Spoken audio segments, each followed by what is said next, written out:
Hello बच्चों, आप लोग ध्यान दें। आज हम लोग रसायन विज्ञान में पढ़ेंगे हुंड का नियम। थोड़ी टेक्निकल प्रॉब्लम की वजह से आपकी जो क्लास है वो बोर्ड पे नहीं हो पा रही है, इसलिए हम लोग आज कॉपी में पढ़ेंगे। अगर कोई आपसे कहता है हुंड का नियम क्या है, बेटा हुंड एक साइंटिस्ट थे जिन्होंने एक नियम दिया। वह नियम किस लिए दिया? मान लीजिए कोई परमाणु है, उसके कक्षक हैं, तो इस कक्षक में इलेक्ट्रॉन को किस प्रकार भरा जाना चाहिए, इस बात को स्पष्ट किया किसने? हुंड ने। तो देखिए ज़रा, अगर कोई कहता है कि हुंड का नियम क्या है, तो हुंड के नियम के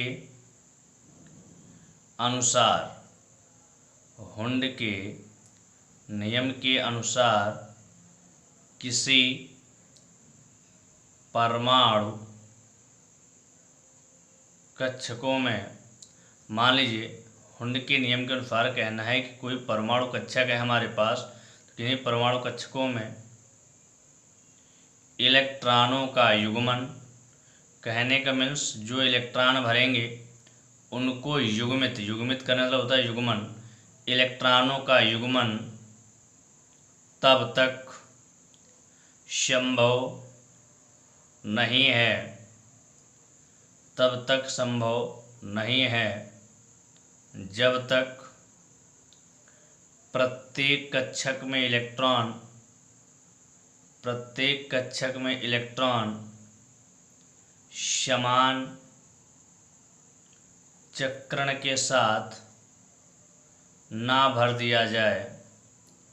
कहने का मीन्स ये है कि यदि हमारे पास एक से अधिक कक्षक हैं और हमें उन कक्षकों में इलेक्ट्रॉनों को भरना है, तो हम उनको युग्मित तब तक नहीं कर सकते हैं जब तक सभी कक्षा में एक एक इलेक्ट्रॉन को समान चक्रण के साथ ना भर दें। जैसे अगर हम एग्जाम्पल की बात करें, मान लीजिए आपने पढ़ा कि आपके पास कक्षक 4 प्रकार के होते हैं, यही पढ़ा आपने।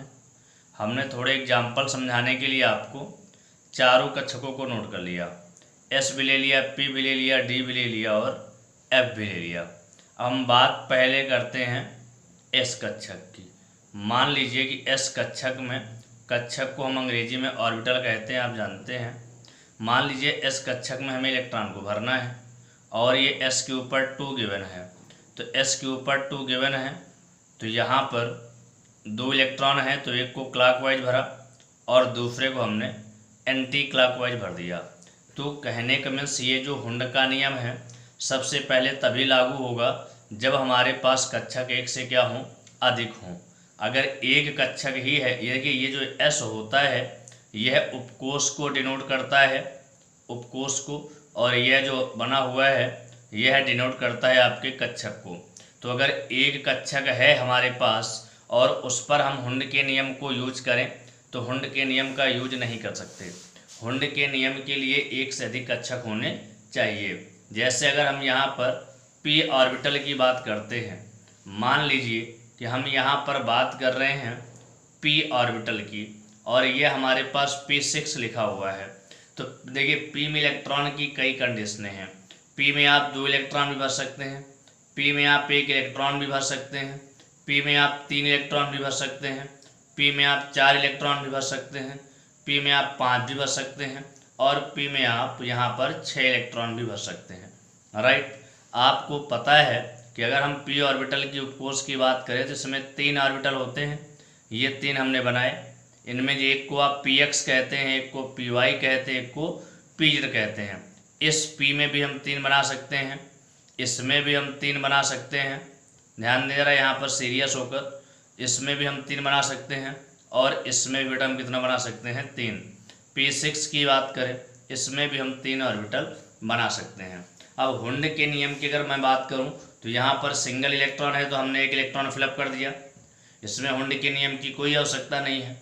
लेकिन मान लीजिए यहाँ पर 2 इलेक्ट्रॉन हैं, अगर आप ये सोचें कि हम इन 2 इलेक्ट्रॉन को इस तरह से भर दें तो भी यह नियम हमारा गलत है। क्यों गलत है? क्योंकि उन्होंने कहा कि कक्षक में एक एक इलेक्ट्रॉन होने चाहिए सभी कक्षक में, तभी आप उनकी पेयरिंग करेंगे। पहली बात तो यहीं से गलत हो गया कि आपने पहले ही पेयरिंग कर दी। दूसरी बात हम आपको और बता दें, आपने कंडीशन, आप अगर ये सोचें कि हम इनको इस तरह से भर दें, देखिए मान लीजिए हुंड का नियम भी नहीं तोड़ा, हमने अलग अलग कर दिया, लेकिन ये तब भी गलत है, क्योंकि उन्होंने कहा हुंड के नियम में, आपने पढ़ा देखिए लिखा हुआ है कि तब तक संभव नहीं है युग्मन जब तक प्रत्येक कक्षा में एक एक इलेक्ट्रॉन समान चक्रण के साथ, मतलब कि चक्रण कैसा होना चाहिए, सेम। अगर वह क्लॉकवाइज मोशन कर रहे हैं तो क्लॉकवाइज सारे होने चाहिए, अगर एंटी क्लॉकवाइज भर रहे हैं तो आप एंटी क्लॉकवाइज। लेकिन आपने क्या भरा कि एक को क्लॉकवाइज भर दिया और दूसरे को आपने कैसे भर दिया, एंटी क्लॉकवाइज। तो इस वजह से रूल भी क्या हो गया गलत। यहाँ पर अगर हम देखें तो एक एक इलेक्ट्रॉन हमें भरना है, वो भी समान चक्रण सेम डायरेक्शन के साथ। तो यहाँ पर एक इसमें भरा, एक यहाँ पर भरा, तो यह हमारा हुंड के अकॉर्डिंग इलेक्ट्रॉन का भरना सही है। जैसे यहाँ पर 3 इलेक्ट्रॉन थे, दूसरा एग्जाम्पल देख लीजिए। अब मैं 3 की बात करूँ तो आप इस तरह से अगर भरते हैं तो भी हम गलत हैं। अगर आप 3 ऑर्बिटल बनाते हैं और इन 3 ऑर्बिटल में आप ये सोचें कि हम इस तरह से इलेक्ट्रॉन को भरते हैं तो भी आप क्या हैं, गलत हैं। अगर आप ये सोचते हैं कि हम इनमें क्या करें, यूं भर दें, एक को यूं कर दें, यूं कर दें, तो भी क्या है, आप गलत हैं। कहने का मीन्स आपको एक एक इलेक्ट्रॉन तो भरना है, लेकिन सब में डायरेक्शन क्या होना चाहिए, सेम होना चाहिए। और तब तक इनकी हम पेयरिंग नहीं करेंगे, युग्मन नहीं करेंगे, जब तक सभी कक्षक में एक एक इलेक्ट्रॉन नहीं भर जाएगा। जैसे यहाँ पर मान लीजिए हमारे पास 4 इलेक्ट्रॉन हैं, तो हम अगर हुंड का रूल लगाएं तो हुंड के अकॉर्डिंग सबसे पहले हम एक एक इलेक्ट्रॉन सभी कक्षक में भरेंगे, और उनका डायरेक्शन भी कैसा होना चाहिए, सेम। जब हमारा डायरेक्शन सेम हो गया तो उसके बाद इसका क्या कर सकते हैं हम, युग्मन। क्यों युग्मन करेंगे, अब 1 2 3, अब चौथा इलेक्ट्रॉन कहाँ जाएगा, तो उसको मजबूरी में हमें ऑर्बिटल भरना पड़ेगा। और आपको बता दूं कि पहले ही क्लियर कर चुका हूं मैं कि किसी भी ऑर्बिटल में अगर 2 इलेक्ट्रॉन भरने हैं तो 2 इलेक्ट्रॉन से ज़्यादा नहीं भर सकते, जिनमें एक होगा क्लॉकवाइज और दूसरा कैसा होगा, एंटी क्लॉकवाइज। तो हुंड के रूल के अकॉर्डिंग यह नियम आपका सही है। मान लीजिए यहाँ 5 इलेक्ट्रॉन हैं, हुंड का नियम लगाएं तो सबसे पहले हम एक एक इलेक्ट्रॉन फिलअप करेंगे और उसके बाद उनकी बेटे क्या कर देंगे, हम पेयरिंग कर देंगे। तो ये हुंड का नियम हो गया। वही कंडीशन यहाँ करेंगे, सबसे पहले हम 1 इलेक्ट्रॉन फिलअप करेंगे और उसके बाद उनका क्या कर देंगे, हम पेयरिंग कर देंगे। तो बेटा ये था हुंड का नियम। कहने का मीन्स हुंड ने ये कहा था कि किसी भी परमाणु के जो कक्षक हैं, अब बात ज़्यादा हम डेफिनेशन को अगर एक्सप्लेन आप करेंगे तो देखिए आप ये भी कह सकते हैं किसी परमाणु के उपकोष के कक्षक में, क्योंकि कक्षक कहाँ पाए जाते हैं, उपकोष में।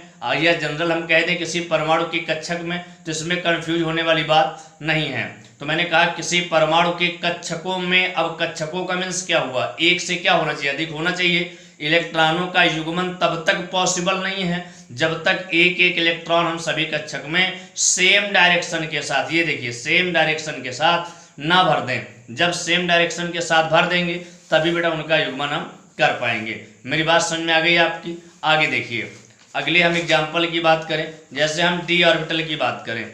अब आपको पता है कि यदि हम डी ऑर्बिटल की बात करते हैं तो आपके पास टोटल के डी में कितने कक्षक होते हैं, 5। डी उपकोष जो है इसमें 5 कक्षक होते हैं। ये मानिए हम डी ऑर्बिटल की बात कर रहे हैं। अब आपको पता है कि जो डी ऑर्बिटल है इसमें आपके पास 5 कक्षक होते हैं। अब ये 5 कक्षक हमारे पास प्रेजेंट हो गए। अभी देखिए डी में मान लीजिए हमें 7 इलेक्ट्रॉन भरना है, तो हुंड के नियम के अनुसार क्या करेंगे, हम सब में पहले एक एक इलेक्ट्रॉन भरेंगे और उसके बाद 5 हो गए, 1 2 3 4 5, फिर ये करेंगे 6 और ये क्या करेंगे 7। तो इस तरह से हम युग्मन करते हैं। यही कंडीशन यदि मैं एफ की बात करूं, मान लीजिए एफ में 13 इलेक्ट्रॉन हैं, अब इनको आपको फिलअप करना है। तो आप जानते हैं कि एफ कोष में आपके पास 7 ऑर्बिटल होते हैं। अब ये 7 आपने बना लिए, देखिए 1 2 3 4 5 6 7 हो गए इलेक्ट्रॉन भरेंगे। तो सबसे पहले सब में एक एक इलेक्ट्रॉन सेम डायरेक्शन से भरेंगे और उसके बाद बेटा उनका क्या कर देंगे, आप युग्मन कर देंगे। देख लीजिए, तो युग्मन आप करेंगे, 7 पहले हो गए, 8 9 10 11 12 और ये क्या हो गया, 13 हो गया। तो यहाँ से आप ये क्लियर कर सकते हैं कि हमारे पास जो इलेक्ट्रॉन हैं उनका युग्मन तब तक नहीं होगा जब तक हम सभी कक्षा में एक एक इलेक्ट्रॉन समान चक्रण के साथ ना भर दें। अब देखिए जो हुंड का नियम है किन एलिमेंट्स पर वर्क नहीं करता। हुंड के नियम किस, जैसे हाइड्रोजन का लिया आपने, अब आपको पता है परमाणु क्रमांक 1 होता है, 1s1 लिखा मतलब s ऑर्बिटल है, s उपकोष में सिर्फ एक ऑर्बिटल होता है, एक इलेक्ट्रॉन आपने भर दिया, तो इसके लिए हुंड का नियम कार्य नहीं करता। आप हीलियम की बात करें 2 होता है, इलेक्ट्रॉनिक विन्यास 1s2 लिखा आपने, लिखा s में एक ऑर्बिटल होता है, 2 इलेक्ट्रॉन भरे यहाँ पर एक और ये एक, तो यहाँ पर भी हुंड का नियम आपका कार्य वैसे सही है इलेक्ट्रॉनिक विन्यास, लेकिन हुंड का नियम यहाँ पर वर्क नहीं करता। कहने का मीन्स इन पे हुंड का नियम कार्य नहीं करता।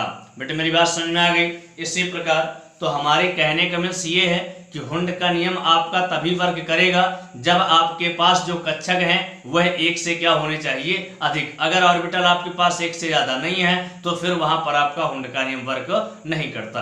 बेटे मेरी बात समझ में आ गई। हमने पिछले लेक्चर में आपको जो दिया था उसमें आप भाव का नियम एक्सप्लेन किया था और यहाँ पर हमने आपका नियम एक्सप्लेन किया हुंड का।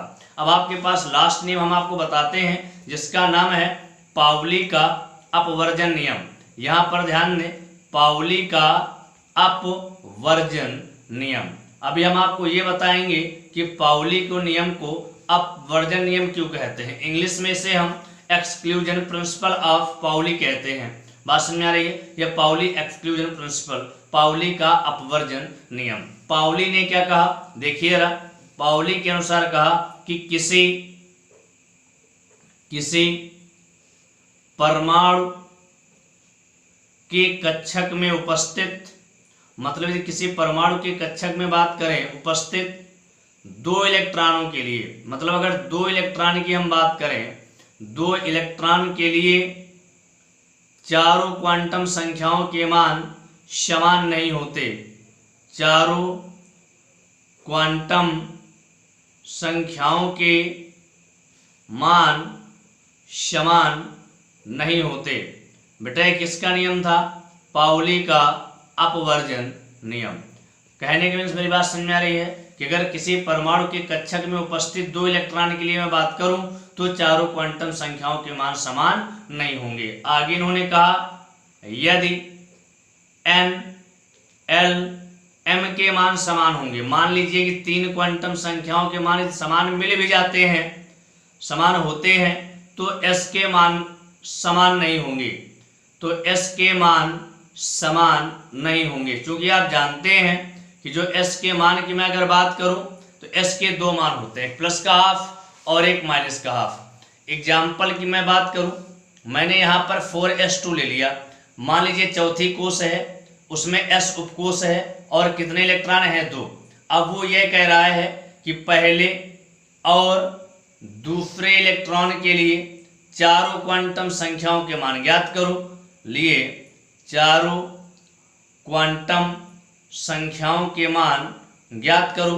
कहने का मीन्स मेरा ये है कि यहाँ पर वो आपसे ये देखना चाहता है कि जो हुंड का नियम है वो वर्क कर रहा कि नहीं कर रहा। तो हम अगर यहाँ पर 4s2 लेते हैं तो याद करिए हमने क्वांटम न्यूमेरिकल में मैंने आपको बताया था कि जो ये 4 लिखा होता है यह वैल्यू किसकी होती है, n की। तो n इक्वल टू हमारे पास कितना हो गया, 4। अगर कहीं पर स्पीड f लिखा है तो मैंने बोला था n के लिए l की वैल्यू 0 1 2 3 होती है, तो s लिखा है तो s के लिए l की वैल्यू कितनी हो जाएगी, 0। अब अगर आप m का मान निकालेंगे तो m के लिए सूत्र लगाएंगे -l से 0 और 0 से क्या लगाएंगे, प्लस का l। यहाँ पर आप देखिए l की जगह क्या लिखेंगे, 0, तो -0 से 0 और 0 से +0, 0 कभी प्लस और माइनस में नहीं होता, तो ओनली क्या आ जाएगा, 0। ठीक है, अब यहाँ पर क्या लिखा हुआ है, s उपकोष में कितना ऑर्बिटल होता है, एक ऑर्बिटल होता है, एक भर दिया हमने। यहाँ पर कितने इलेक्ट्रॉन हैं, 2, एक क्लॉकवाइज भरा, एक एंटी क्लॉकवाइज भरा।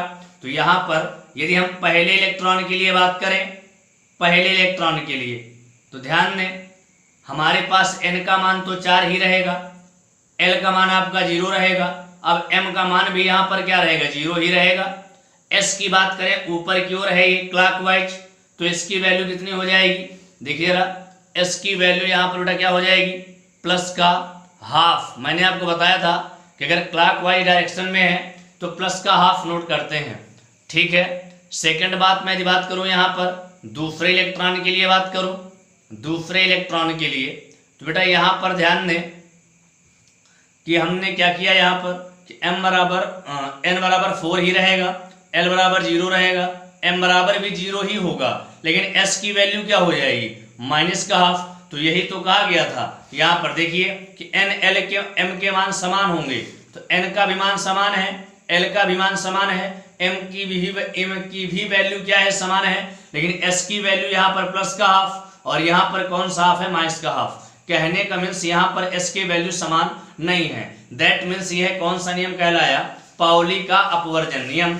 अब तीसरी बात आपके पास यह आई कि अगर कोई आपसे कहता है कि पाउली का अपवर्जन नियम को अपवर्जन नियम क्यों कहते हैं, तो जैसे आपने यहाँ पर पढ़ा 4s2, आपने पढ़ा एक ऑर्बिटल में 2 ही इलेक्ट्रॉन हो सकते हैं, 2 इलेक्ट्रॉन मैंने बताया भरते हैं क्लॉकवाइज एक एंटी क्लॉकवाइज। तो यही बात पाउली ने प्रूफ किया, उन्होंने कहा कि s के मान समान नहीं हो सकते।